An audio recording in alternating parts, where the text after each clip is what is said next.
आपण तिकडेच निघालो. मरण हे प्रत्येकाला आहे, पण हे निर्विवाद सत्य आहे की व्यक्तीचं महत्त्व बापू असेपर्यंत कळत नसते, ती व्यक्ती गेल्यावर कळते.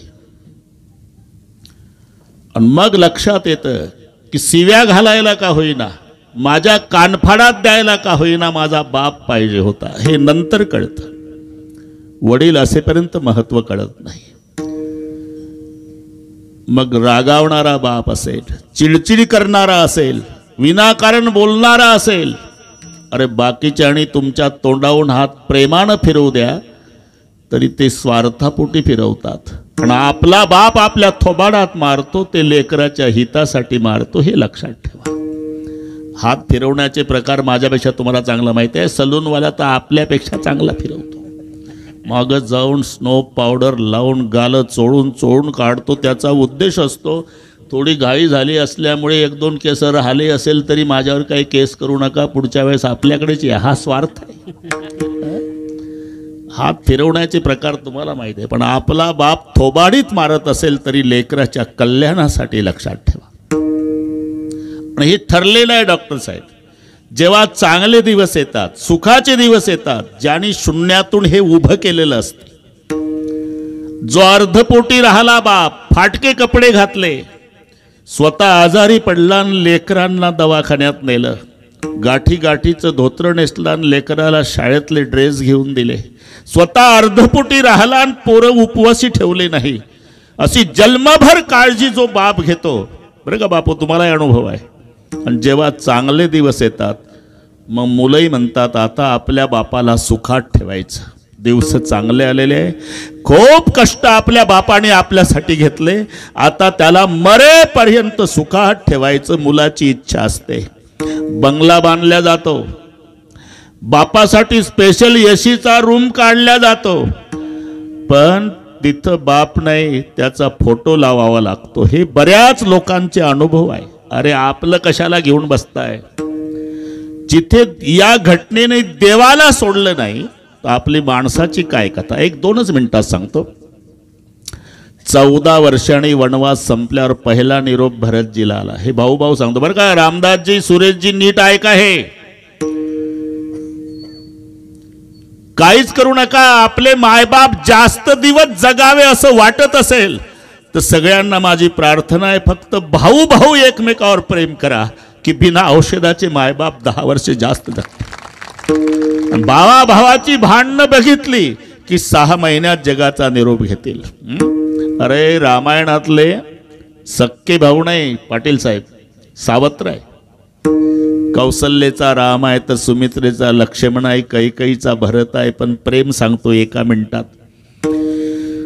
नंदीग्रामात भरत, हनुमानजी ने निरोप आणला, भरत जी आज तुम्हारे भैया रामचंद्र जी दोपहर तक अयोध्या में पधारने वाले. एवढं ऐकलं आणि भरत भोवताल नाचला मारुती रायाच्या. ही नंदीग्रामातली घटना, ज्यानं 14 वर्ष तप केलं होतं बरं का बबलू महाराज. पायावर डोकं ठेवलं, हनुमानजीच्या डोळ्याला धारा लागल्या. हनुमानजी, या संदेशाच्या मोबदल्यात काय देऊ तुम्हाला? काही नाही माझ्याकडे, पण माझा दादा येईल, माझ्या वहिनी येतील, सिंहासनावर बसतील, अयोध्येचे लोक आरती करतील, माझ्या भावाचा आणि वहिनीचा राजा राणीच्या रूपात जय जयकार होईल. आणि ते राजा राणीचं रूप सिंहासनावरचं एकदा मी माझ्या डोळ्यानं पाहिल, मग पवित्र झालेले दोन्ही बोबुळे काढून बक्षीस देईल तुम्हाला. सावत्र भावाचा आनंद सांगतो.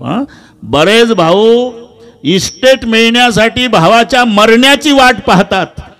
हा सावत्र म्हणतो माझा दादा आणि वहिनी सिंहासनावर बसल्यावर एकदा ते रूप पाहिलं का पवित्र झालेले दोन्ही बोबुळे काढून देतोय तुम्हाला.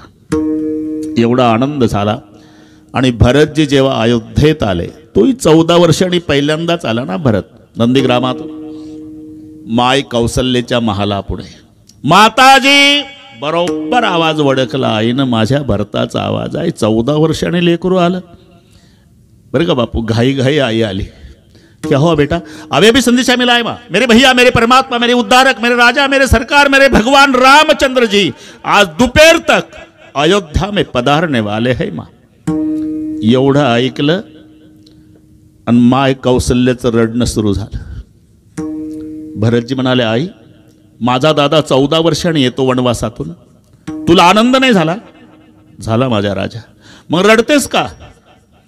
रडायचं वेगळे कारण आहे बेटा. आज तुझ्या बापाची आठवण आली. आज तुझा बाप राजा दशरथ असता, नुसता नाचला असता. मैं का सांगतो है?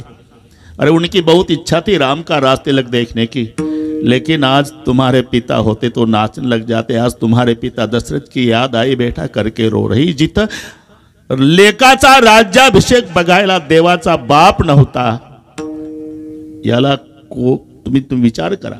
प्रत्येकाच्या जीवनात ही घटना आहे. जेव्हा सुखाचे दिवस येतात ना सतेज भाऊ, तेव्हा कौतुकाची थाप निघून जाते. विठ्ठल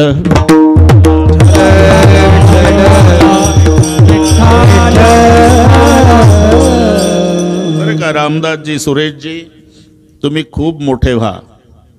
आमचा सर्व संप्रदायातल्या लोकांचा आशीर्वाद आहे. तालुकाभर तुमचं कौतुकही होऊ द्या, तुमच्या पाठीहून शाबासकीची थाप पडू द्या. पण एक लक्षात ठेवा, तुमच्या बापाच्या लक्ष्मणरावच्या शाबासकीत जे प्रेम आणि स्वाभिमान होता तो टाटा